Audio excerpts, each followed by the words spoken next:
10계명을 계속 배우고 있는데요. 오늘 8계명 도둑질하지 말라, 부적질하지 말라에 대해서 오늘 배웁니다.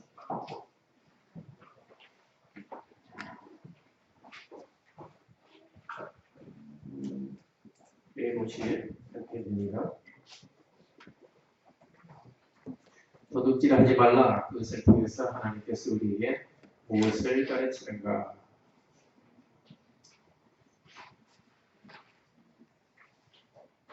다시 2주 온답하겠습니다. 제8계명에서 하나님께서 금하신 것은 무엇입니까?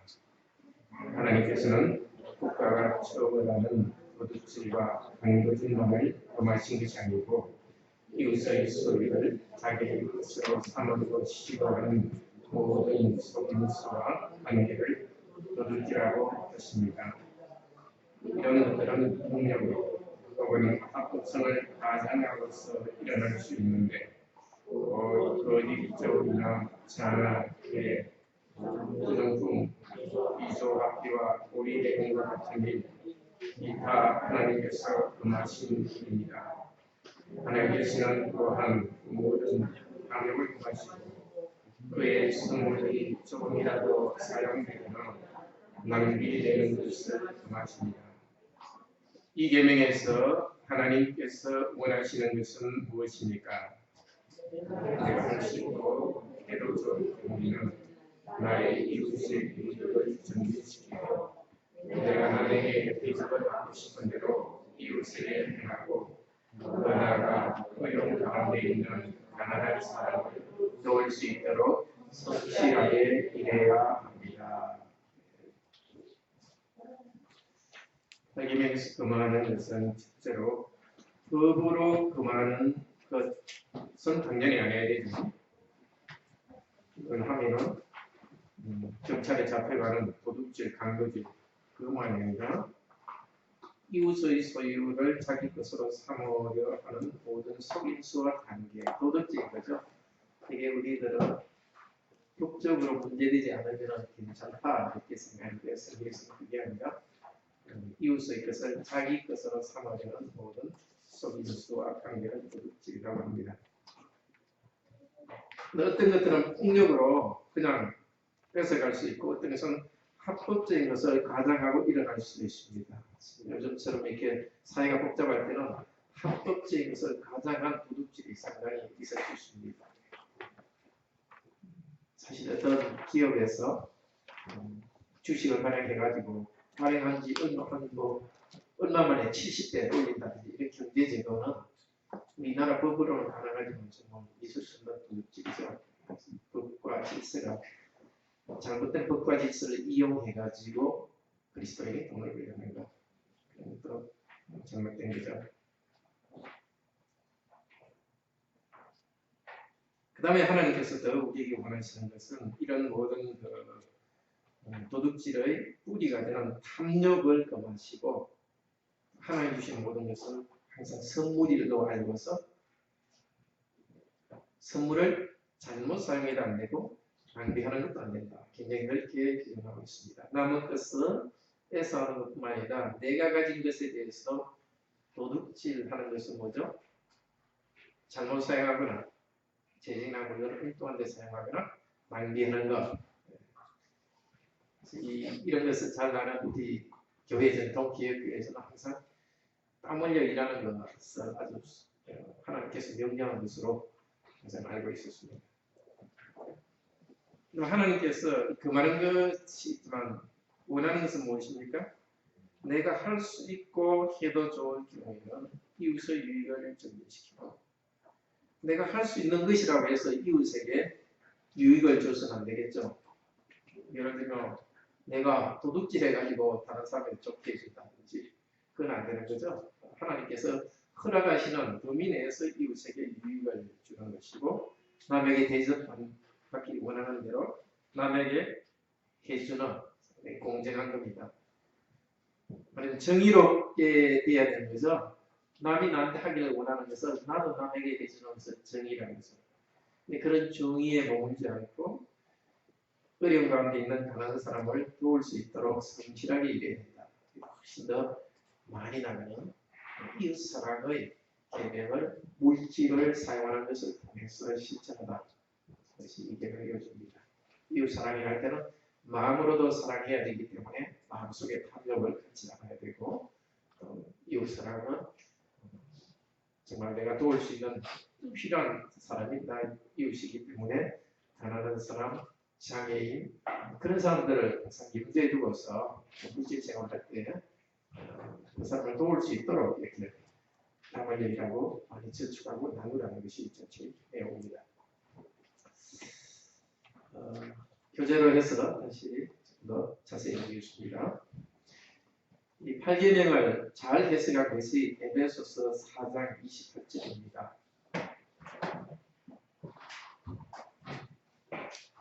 에베소서 4장 29절 그 부분 앞뒤를 보겠습니다. 에베소서는 1장에서 3장까지가 하나님이 우리를 구원하시기 위해서 무슨 일을 하셨는가? 구원하신 것을 믿음으로 받아들여야 된다. 1장에서 3장이고요.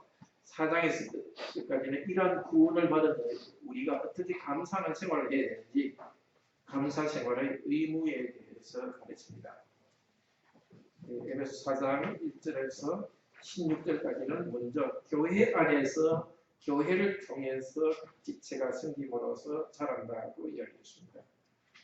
그리고 이 자라는 것은 무엇이냐? 22절 에베소서 4장 22절 3절 4절 같이 읽겠습니다. 너희는 유혹의 욕심을 따라 썩어져가는 우습을 쫓는 옛 사람을 벗어버리고 오직 신령으로 새롭게 되어 하나님을 따라 의와 진리의 거룩함으로 시험을 받은 새 사람을 입어라. 그리스도께서 우리를 구원해 주셨기 때문에 우리는 그 구원의 은혜에 감사하여서 새 사람을 옷 입듯이 입어갑니다. 다른 말로 하면 그리스도를 따라서 하나님을 따라서 새 사람을 입는, 그러니까 그 다른 말로 하면 뭐죠? 하나님을 따르는 사람을 뭐라는 거죠? 하나님의 형상이라는 거죠. 원래 하나님이 우리를 하나님 형상으로 지었는데 형상이 망가졌습니다. 이제는 그리스도께서 은혜 주셔서 그 형상을 회복해 주셨고 회복할 수 있는 힘을 주셨습니다. 우리가 할 일은 계속 그리스도께서 가르친 것에 따라서 순종하면서 하나님의 형상으로서 우리 자신을 회복해야 됩니다. 하나님의 형상으로 우리가 살아가는 것을 위해서 25절부터 10계명을 다시 해석해 갑니다. 25절 읽겠습니다. 그런즉 거짓을 버리고 각각 이웃으로 더불어 참된 것을 말하라. 이는 우리가 서로 지체합니다. 거짓말하지 말고 오히려 적극적으로 참된 말을 하라. 그리고 26절에는 분을 내어도 저녁까지 있어가지고 화를 내지 말라. 왜냐하면 화는 살인하는 거니까. 거짓 증거하지 말라, 살인하지 말라 그 계명을 해석하고 28절에서는 이제 도둑질하지 말라는 계명을 해석합니다. 28절 읽읍시다. 도둑질하는 자는 다시 도둑질하지 말고 돌이켜 빈곤한 자에게 부지할 것이 있기 위하여 제 손으로 수고하여 선한 일을 하라. 새 사람으로 살아가는 것이 무엇인가를 가르치면서 도둑질하지 말라를 잘 해석해 주고 있습니다. 그러니까 이 10계명 도둑질하지 말라는 것은 다른 말로 하면 노동하라는 명령입니다. 일하라는 명령입니다. 제 손으로 수고하여 선한 일을 하라. 자기 손으로 수고하는 것은 다 선하다는 뜻입니다. 여기서 특별히 선행을 내야 선한 것이 아니고 여기 맥락은 자기 손으로 땀 흘려 일하는 것은 다 선하다는 것입니다. 여러분 직업이 무엇이든지 자기 스스로 먹고 살기 위해서 최선을 다하면 그것이 선한 것입니다. 또 가족을 부양하기 위해서 남들이 생각하는 아주 고상한 직업이 아니더라도 천한, 사람들이 생각하는 천한 일을 하더라도 가족을 부양하기 위해서 땀을 흘리는 것, 수고하여서 땀을 흘려서 자기가 먹고 살고 나아가서 구제할 것이 있을 정도로 나아가는 것, 이것이 그리스도의 경제활동의 목표입니다. 시험 칠 때 커트라인만 걸려가지고 이렇게 학교 가려고 그렇게 공부하는 사람 없죠? 커트라인이 80점이니까 어쨌든 81점까지만 정확히 받을 수 있을 정도, 아니 80점까지 정확히 받았으면 공부하고 더 이상 공부 안 해야 되겠다 이렇게 공부하는 자기 실력대로 최선을 다해가지고 어쨌든 장학금 받을 정도로 공부하려는 게 우리 생각 아닙니까? 마찬가지입니다. 그리스도의 물질 생활에서도 내가 먹고 내가 다 쓸 정도 그것만 목표라는 게 아니라 그리스도는 항상 구제할 것이 있을 정도로 나가는 것. 높은 목표, 물질 생활에 있어서 상당히 돈을 많이 벌려는 목표를 가지라는 겁니다. 그 목적은 내가 많이 쓰기 위해서라기보다도 오히려 다른 사람을 구제하기 위해서 남을 것이 있도록 하는 것. 그러니까 어린이 여러분들, 청년, 고등학생 여러분들도 인생에 대해서 나는 돈을 내가 필요한 것보다 더 많이 벌겠다. 그럴 정도로 땀 흘려 일하겠다. 이런 결심을 하고 준비하면 주님께서 명령하셨으니까 명령하신 대로 꼭 주실 겁니다. 일하는 것은 하나님 형상으로서의 사명이죠. 하나님이 사람을 처음 창조하신 다음에 하나님의 형상으로 만드시고 뭐라고 말했죠? 생육번성해라. 그래서 가정을 만들어라 하고 두 번째는 땅을 다스리고 정복하라 이렇게 했습니다. 그러니까 하나님의 형상 속에는 일이 들어있습니다. 왜냐하면 하나님이 일하시는 하나님이시니까 세상은 아무것도 없는 데서 만들었기 때문에 하나님 형상인 우리들은 하나님이 만든 것을 가지고 일하는 것 자체가 하나님의 형상이 되어가는 것입니다. 오늘 우리가 성경 읽고 찬송하고 그것도 하나님 형상의 한 부분입니다. 지금 노동도 하나님의 형상의 한 부분입니다. 하나님 일하심을 나타내고 관원에 하나님의 일하심을 드러냅니다.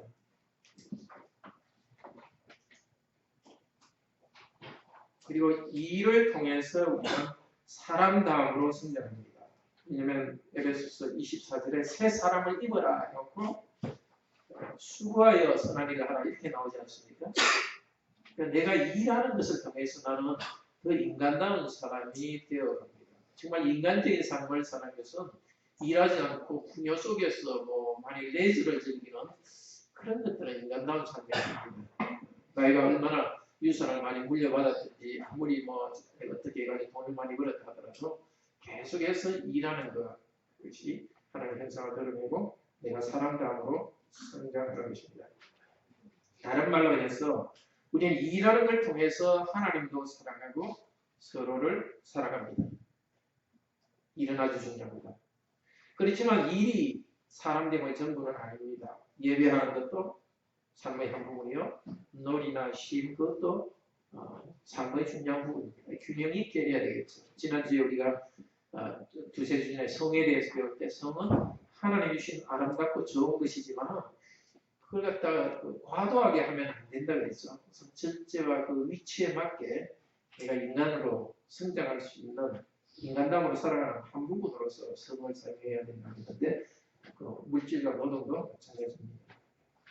근데 선물들이 탐욕으로 될 수 있습니다. 110문의 제일 마지막 문장은 선물들이 조금이라도 낭비되는 것을 금하신다 이렇게 했습니다. 이 세상은 온 세상이 하나님의 것이기 때문에 내가 가진 물질도 하나님의 관원의 선물입니다. 시편 24편 1편 다음 편에 읽겠습니다. 땅과 거기 충만한 것과 세계와 그 중에 거하는 자가 다 여호와의 것이다. 땅과 그 안에 있는 모든 것도 여호와의 것이지만 그 안에 살아가는 나 자신도 여호와의 것입니다. 이 성경이 우리에게 분명히 말해주고 있습니다. 내가 어떤 노력에서 성과를 내지만 성과를 내는 것도 하나님이 먼저 일하셨기 때문입니다. 그리고 나를 하나님의 것으로 삼아주셨기 때문입니다. 내 손으로 수고한 대로 먹는 것도 여호와께서 주신 복이요 선물입니다. 내가 노력해서 내 마음대로 썼는데 누가 나를 갖다 간섭한단 말이야. 그는 하나님에 대한 태도도 아니고 이웃에 대한 바른 태도도 아닙니다. 항상 하나님께 주신 선물을 감사함으로 받아야 되겠습니다. 선물과 반대되는 것이 탐심이죠. 탐욕은 더 많이 가지려는 그런 실제적인 것보다도 마음의 상태 그 자체가 문제입니다. 그래서 골로새서 3장 5절에서는 탐심은 무엇이라고요? 우상 숭배다. 왜 그렇습니까? 나를 지켜주는 것은 하나님이 아니라 재물이다. 돈님께서 나를 지키신다. 하나님 아니라 돈님이 나를 지키신다. 재물에 나의 안정, 하나님만이 주실 수 있는 그런 그것을 우리에게 주셨거든요. 하나님 형상이기 때문에 그 안정과 깊은 만족을 재물에서 찾기 때문에 잘못입니다. 우리는 하나님 주신 우리가 육체를 가지고 열심히 일하고 또 부를 만들어내지만은 우리가 만들어내는 부가 우리의 재산이 우리의 안정감이 아니고 그것은 그냥 내가 살아가는데 필요하기 것으로 사용하는 것에 불과합니다. 내가 정말 안정감을 주게 될 것은 하나님 당신입니다. 나는 상당히 머리가 좋고 이제에 밝아가지고 참 하여튼 내 자신을 믿어야지. 그것도 아니죠. 정말 그렇게 재능이 있다 하더라도 그 재능을 주신 하나님을 신뢰해야 됩니다. 하나님이 선물로 주신 것이기 때문에 선물과 언약 우리는 아무렇게나 써서는 안 됩니다. 언약 백성에게 주신 것입니다. 그러니까 내 자신의 삶도 하나님이 원하시는 대로 사용해야 낭비해서는 안 되지만 물질도 낭비해서도 안 되지만 남에게 빼앗겨서도 안 됩니다. 민수기 27장에 보면은 찾지 않겠습니다. 그때 여성 2명이 자기 아버지가 그냥 일찍 돌아가시니까 땅을 못 받았어요. 그러니까 여수한테 와가지고 아버지 돌아가셨으니까 우리는 여자라고 땅을 갖다가 당신은 어떻게 하냐 우리도 땅 달라고 당돌하게 나갑니다. 그때까지는 그런 경우가 없었겠지만 율법에 그런 구체적인 조항이 없었어요. 그 당돌하게 나오는 이스보셋인가 이런 건데 그 딸들 그 딸들에 대해서 아주 귀하게 봅니다. 자기에게 주신 것들을 이렇게 챙기는 것이 이기적인 것이 아니라 하나님이 하나님 백성으로서 나에게 이 땅에 살면서 하나님 백성으로 살아가도록 주신 것에 대해서 주장하고 뺏기서는 안 되는 겁니다. 슬프게도 그리스도인들이 양보를 잘못 이해해가지고 양보하는 것이 인생의 목적인 것처럼 생각하는데 물론 우리는 사람으로 필요할 때 양보해야 되지만 우리의 목적은 하나님이 원하시는 바람에 열매를 내는 것이 목적입니다. 열매를 내놓기 위해서 다른 사람도 잘 되도록 하기 위해서 양보도 하지만 그걸 통해 전체적으로 내가 열매를 내놔야 됩니다. 그것이 물질에서도 열매를 내놔야 되고 우리 삶입니다. 자, 우리는 하나님 주신 목적대로 재물로서 부지런히 하나님을 섬겨야 되겠습니다. 이제 구약 시대를 생각하면 하나님의 언약, 하나님과의 그 특별한 관계 때문에 재물을 주셨다는 것을 알 수 있습니다. 가나안 땅과 도둑질, 십계명을 주신 시대에 하나님께서 가나안 땅을 선물로 주셨습니다. 물론 이스라엘 사람들이 싸워서 노력했지만 상당히 많은 때는 하나님께서 하늘에서 우박도 내려주시고 왕벌도 보내고 해가지고 하나님이 기적을 통해서 이렇게 쫙 보호하시고 어떤 때는 이스라엘 백성이 싸우도록 하시고 도저히 싸워서 질 것 같으면 기적을 통해서 이렇게 했기 때문에 정말 신명기에서 이야기하듯이 너희가 재물을 얻을 힘도 여호와께서 주셨다. 전쟁에서 이렇게 이길 수 있는 힘도 여호와께 주셨습니다. 땅 자체가 선물입니다. 전체 공동체의 땅은 주셨습니다. 그리고 각 가정은 전체 하나님 나라 백성이 주신 땅을 제비로 선물로 받았습니다. 그 땅의 소유주는 하나님이고 각자가 관리하는 땅을 받았습니다. 그래서 주신 땅에 대해서 소중히 여기고 다른 사람의 것은 탐내지 말아야 됩니다. 옆집은 어떻게 진짜 제비를 잘 뽑아가지고 굉장히 물이 좋은 데 있고 나는 산 꼴짜기에 그 산 꼭대기에 영 책박한 데 주느냐 그런 식으로 불평하지 않는 거죠. 하나님이 내게 줄로 지어 시편 16편에 내게 줄로 지어 주신 구역은 실로 아름답다. 그러니까 하나님이 줄로 지어 주셨기 때문에 아름답다고 생각합니다. 그 땅이 좋아서가 아니라 그 땅을 주신 하나님이 훌륭하시고 나를 사랑하시는 분이기 때문에 아름답다고 생각하고 다른 사람의 것을 탐내지 말아야 됩니다. 그것을 위해서 주신 제도들이 있었는데 공동체가 언약 백성으로 같이 잘 살라고 주신 제도가 바로 희년의 제도가 있었죠. 희년은 7년마다 안식년이라고 해요. 안식년에는 노예로 된 사람들이 돈이 없어서 노예로 팔린 사람을 원래대로 받더라고요. 그걸 갖다가 7년 그 안식년이라고 합니다. 그리고 7년이 일곱되면 질에 49하고 그 다음에 50년째 희년에는 어떻게 가난해서 땅을 판 사람들 있죠. 땅이 원주인에게 다시 돌려줍니다. 그걸 통해서 다른 사람의 것을 탐내지 않도록 했습니다. 문제가 있어서 가난하게 된 사람들이면 생계비가 문제돼서 우러올 때는 결코 거절하지 말라. 요즘에 저번에는 어떤 사람이 투자하기 위해서 돈을 빌리러 오는 것은 거절할 수 있지만 정말 먹고 살 것이 없어서 빌려 달라고 할 때는 절대 거절하지 말라고 그러죠. 우리 11조를 하게 했는데 해마다 11조를 하게 해서 제사장과 레위인들을 먹여 살렸습니다. 그래서 예배가 제사가 계속될 수 있도록 했습니다. 그래서 3년마다 별도로 또 구제행동을 했습니다. 그것은 레위인과 심지어 외국인, 과부들이 함께 먹으면서 설교하도록 했습니다. 경제활동을 통해서 이 모든 것을 주신 하나님을 바로 안에 섬기고 이웃을 사랑하는 거룩함을 드러내게 했습니다.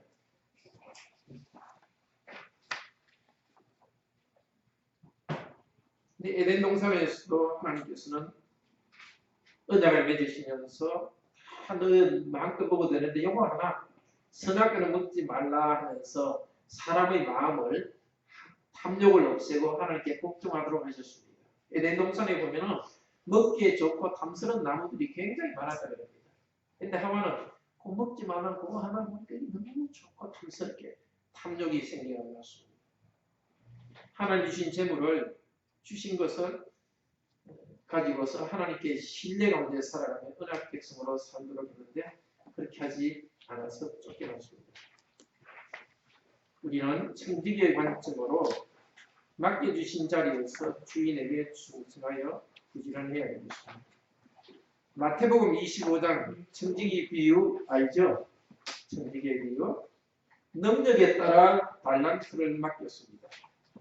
즉 달란트라는 것은 능력에 따라서 일을 할 수 있도록 사명을 주신 것입니다. 달란트는 단순히 그냥 재능만 준 것이 아니라 일하라고 사명을 주신 것입니다.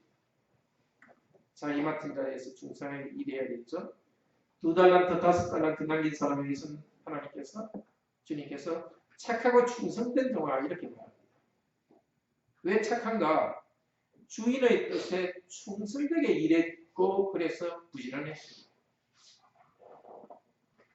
부지런했던 이유가 주인에 대한 충성심 때문에 부지런했습니다. 원래 타고나기에 체질적으로 뭔가 부지런하거나 일하는 걸 좋아해서가 아니라 주신 주인에 대한 충성심 때문에 부지런히 일하고 착했기 때문에 착하고 충성된 종아 이렇게 합니다. 근데 한 달라도 낚인 자에게는 일하지 않고 게으르게 인생을 살아가는데 악하고 게으른 종아 게으른 게 악합니다. 왜 악해요? 주인에게 충성하지 않고 충성심이 없이 자기 마음대로 했기 때문입니다. 어쩌면은 주인에게 관하는 충성심이 없었기 때문입니다. 한 달란트 받은 사람은 여러 핑계거리가 있었겠죠. 내 맡은 일이 재미없다. 적성이 안 맞다. 돈도 안 되는데 그냥 대충 살아야지. 이렇게 했을지도 모르겠습니다. 우리는 충성되어야 됩니다. 내가 맡은 청지기 자리는 어딘가? 그게 우리한테서는 문제입니다. 근데 성경은 내가 바라오니 지금 하고 있는 일이 내게 주신 청지기 자리입니다.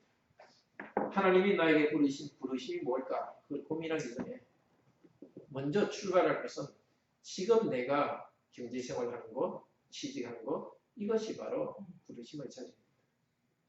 그게 고린도전서 7장 20절에서 원래 17절에서 이렇게 시작하는데요.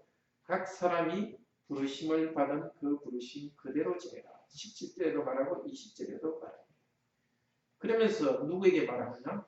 종들에게 말하고 있습니다. 종들이 나의 소명이 뭘까 생각할 때 나는 노예니까 뭐 주일에 예배도 노예 신분이기 때문에 주일 예배도 갈 수 없고 나는 이게 정말 2급 시민인가 보다 할 때 아니다. 너희 상황이 그러면은 현재 그 자리에서 그 부르심 거기에서 종으로 있는 것에 대해서 염려하지 말라. 그러나 자유할 기회가 있으면 자유해라. 그런 기회를 찾지만은 그러나 기회가 오기 전까지는 현재 일에 자족하고 거기서 최선을 다합니다. 재물은 자족과 사명수행 두 가지가 연결됩니다. 빌립보서 4장 11절 13절 같이 읽겠습니다. 어떠한 형편에든지 내가 자족하기를 배웠으니 내게 능력 주시는 자 안에서 내가 모든 것을 할 수 있느니라. 두 가지를 말합니다. 어떠한 상황에든지 주어진 경제적 상황에 자족하고 만족합니다.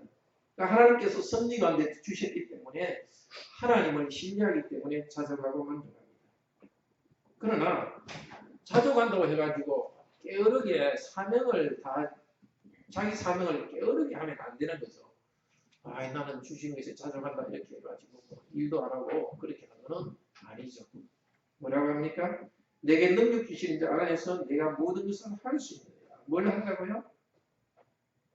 가난한 상황에서도 주님을 의지하면서 사명을 감당하는 것입니다. 내가 힘껏 사명을 감당했는데 주어진 것이 조금이라 하더라도 그 결과에 대해서 자족하지만 항상 내가 해야 될 사명에 대해서는 자족하는 것이 아니고 계속 최선을 다해서 정말 힘든 상황에서도 힘껏 일합니다. 사명 수행에는 경제적인 것을 자기가 스스로 책임진다는 것도 들어가 있습니다. 이건 주님의 뜻이니까 주님께서 해결해 주시겠지. 그건 무책임한 것이죠. 손을 주신 것은 우리 스스로 땀을 흘려서 자기 것을 최선을 다하는 그 가운데서 주님께서 주십니다. 탐욕이 문제입니다. 탐욕의 마음을 가진 사람은 사명을 다하는 것이 아니라 재물의 노예가 됩니다. 특히 다른 사람과 비교하면서 더 많이 가져야 된다고 생각하는 것은 당신입니다. 그런 사람들은 항상 불안하고 불행합니다. 자기 친구들이 자기보다 좀 가난할 때는 기분이 좋은데 자기 친구가 돈이 많아지면 그 순간부터 굉장히 불행해집니다. 그러니까 우리는 그렇게 할 이유가 없습니다. 하나님과의 관계 속에서 살아가야 되고 재물의 문제도 마찬가지입니다. 3번 재물이 많다고 사명을 잘하는 것은 아닙니다. 에덴 동산은 넉넉했지만 거기에 범죄가 생겼습니다. 또 아브라함과 롯의 이야기 아시죠? 롯은 소돔과 고모라 그때 가장 비옥하고 풍요로운 도시로 선택해 갔습니다. 아브라함은 그냥 착고한 곳으로 갔습니다. 근데 그 도시에서 롯의 자녀들, 사위들, 딸들, 사위들, 아내 다 그 죄악의 부피에 물이 들어가지고 오히려 더 해가 되었습니다. 물론 부유한 것이 나쁜 것이라는 게 아니라 부유한 것이 항상 좋은 것은 아니라는 것입니다. 바로 사용해야 된다는 것입니다. 아브라함은 그 소돔과 고모라 같은 한 땅을 주진 않았지만 하나님께서 아브라함아 전체랑 굴려봐라. 이 땅 전부 너 거다. 그러니까 롯은 조그만 요 하나를 갖다 하나님께 주셨지만 이 조그만 거 왜 전부 다를 하나님께서 아브라함에 주셨고 만민이 아브라함을 통해서 복을 받게 돼가지고 세상 전체를 주신 것입니다. 롯은 자기가 소유한 요것이 아주 참 큰 거라 생각했는데 아브라함은 현재는 당장 없었지만 하나님께서 점점 번성하게 해서 자손이 이렇게 번성하면 풍요롭게 있습니다. 우리는 우리의 즐거움을 위해서 재물을 쓰는 것은 우리에게 주신 자유입니다. 기쁘게 쓰고 우리에게 주신 권한입니다. 그런 사명을 수행하는 데 사용해야 합니다. 우리는 한 사람으로서 바로 그리스도의 왕과 선지자, 제사장의 역할에 참여합니다. 재정을 가지고 가정을 말씀으로 바로 세우고 직장에서 땀 흘려 일해서 정당한 이윤을 생산하고 교회에서 예배하고 교회를 섬기는 데 사용합니다. 또 일하는 바로 과정 그 자체도 하나님의 형상으로 사명을 감당해야 되겠습니다. 창조적으로 일하고 하나님 주신 십계명의 테두리 안에서 일하지만 창조적으로 하나님의 창조성이 형상의 한 부분입니다. 직업은 땅을 다스리고 정복하라는 하나님의 사명을 수행하는 것입니다. 직업을 통해서 하나님에 대한 믿음으로 또 이웃에 대한 사랑 가운데 부를 창출하는 것이 하나님 부를 만들어내는 것이 하나님 주신 사명입니다. 그리고 우리 자녀들에게도 항상 추신 물질을 감사하도록 낭비하지 않고 효과적으로 감당하도록 사용하도록 교육해야 되겠습니다. 특히 우리 성도님들이 좀 경제적으로 부족하다 생각할 때 자녀에 대해서 그런 죄책감을 가지거나 이렇게 기가 죽어서는 안 됩니다. 나로서는 내 환경 속에서 땀 흘려 일했고 너희들도 감사함으로 받아라 이렇게 해서 자녀들이 바로 이렇게 현재 상황에서 자족하는 것을 부모로부터 배워야 됩니다. 얘가 얘한테 뭘 못 해주니까 자꾸 이렇게 아이한테 이렇게 그런 것 죄책감 같은 게 있으면 자녀를 제대로 양육하지 못합니다. 물질 여러분이 가난한 집에 태어나려고 태어났습니까? 가난한 집에 태어났지만 다른 데로 최선을 다해서 자녀를 위해서 일했으면 그것에 대해서 자녀들에게 양심에 거리낌 없이 이렇게 이해해야 합니다. 우리 지난주에 10절 말씀드렸지만 내가 말씀대로 살아갈 때 여호와께서는 내 의를 따라 복 주셨다. 내가 말씀을 따라 복 주신 게 이건데 그것에 대해서 감사하는 태도를 자녀에게도 가르쳐 줘야 되겠습니다.